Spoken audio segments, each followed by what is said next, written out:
The city of Columbia was originally built as by the United States government in the 1890s as a sort of a floating World's Fair, something they could float from one corner of the earth to the other and demonstrate to the rest of the world the success of the American experiment.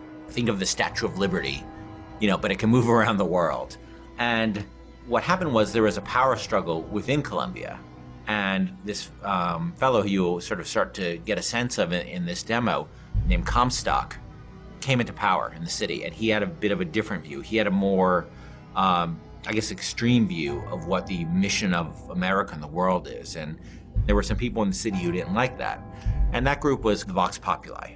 And it started as a sort of a resistance, almost like a student movement against, the founders, the founders group that Comstock led, as, working to help, to unionize workers, to protect the rights of minorities, things like that within the city. But as the conflict between the founders and the Vox Populi got more extreme, each side started sort of ramping up their actions.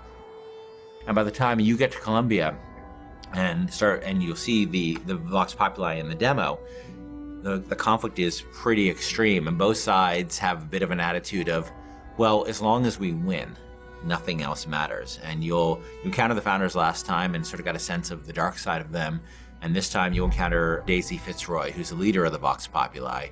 You'll hear her speaking, you'll see her people at work, and what they're doing is they're essentially cleansing a portion of the city, moving the founders out of a portion of the city, a rich part of the city, and coming in themselves, and it's not a pretty picture to behold. Sons of bitches! Monocle, what am I gonna do with that?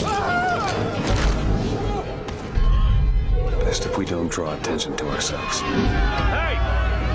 It's just a postman, he didn't hurt anybody. It's the win! It's the win! Get him!